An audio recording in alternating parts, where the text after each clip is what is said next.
Yeah, there's one thing that I saw in the Sinocism newsletter this week, which is interesting in the context of a lot of people are talking now after the spy balloon incident that U.S.-China relations are getting worse. Is there any way to repair them? Maybe Biden and Xi Jinping will have a phone call. That seemed to be something that Biden had implied might happen soon. Maybe Blinken will meet Wang Yi, China's foreign minister, on the sidelines of the Munich conference that's happening this last weekend. I mean, we're recording this on Friday, so that may have already happened. Yeah. But so like there's the idea of like, is there a way to repair the relationship? And meanwhile, this is like you have to kind of pay attention to what the CCP says internally. And this is an interesting thing that somebody who is the head of the Party History and Literature Institute of the CPC Central Committee published a piece, how to put into practice Chinese-style modernization. Because Xi Jinping made a big policy speech about Chinese-style modernization.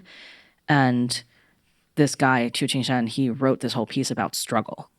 Oh, okay. Yeah. So he was talking about how Chairman Mao had like a famous saying that there is infinite joy in struggling with heaven. There is infinite joy in struggling with earth.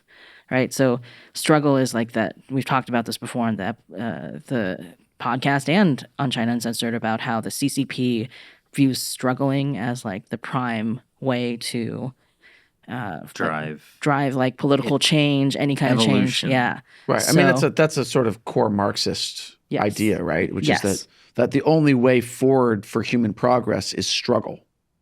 Yeah. Really very similar to the shadows on Babylon 5. Okay. Sure, because I haven't seen Babylon 5. After all of my recommendations. Nope. Been a little busy watching a spy balloon across the U.S. and everything. I've managed both. Anyway, so this guy wrote like this piece that was about like mentioned this Chairman Mao's like infinite joy in struggling with heaven and earth, and then he also adds, there is infinite joy in struggling against hostile forces that seek to obstruct, block, and suppress China and delay or interrupt the great rejuvenation of the Chinese nation. Oh, they're clearly talking about Canada. Well, my point is that like if you think that U.S.-China relations are going to get better, this is not an indication that the CCP wants U.S.-China relations to get better. They want the struggle. Yeah. Because that's what drives society forward. Yeah. So, well, let's just wonder if the State Department realizes this in the U.S., right? If the Biden administration does. Yeah, we'll have to see. Because there's always, the Wall Street types pushing for win-win mutual cooperation.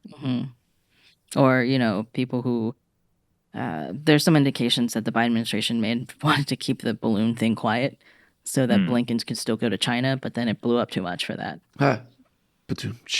Yeah.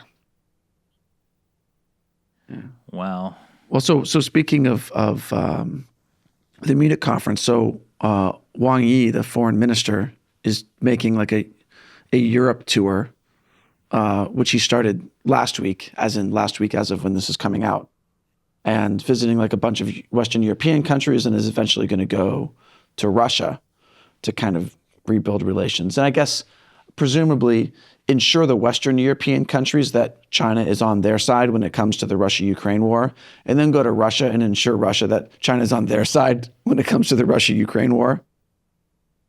And at least one of those things is a lie. But I think probably both are kind of a lie, because the Communist Party is really on its own side. Yes, that's absolutely true.